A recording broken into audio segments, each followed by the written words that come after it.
As Canadian tuition rates reach skyrocketing highs, post-secondary students are trying to decide which party to vote for come Election Day. The Canadian Federation of Students has released a report card in part of the campaign TakeItOver.ca. The report card grades each party on their education platform.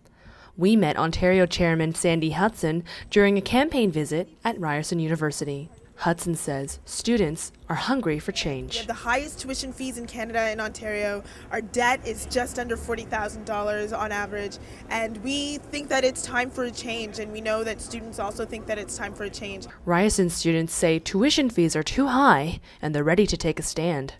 Anything that's going to prove to me that I should vote for you as a student, represent me and represent what I would be looking for, which is lower tuition. Ryerson Students' Union representative Melissa Palermo says TakeItOver.ca has been well received by students. The grading system makes it easy for students to familiarize themselves with the provincial candidates. Election going on, there's other students that want more information about what the parties are saying, about how education is affected in this election. So all those conversations have been happening. We've been getting really good responses.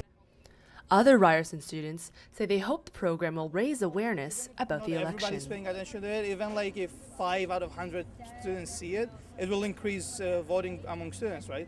It doesn't have to be everybody. You don't have to see crowds, but even if a few people are getting more interested, that's a change that's positive. Hudson says some students are surprised by what they've learned thanks to the program.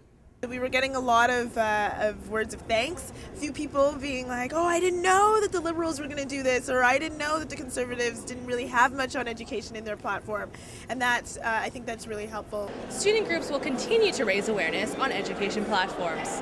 Whether it affects the results on Election Day remains to be seen. Lindsay Chuji, Humper TV.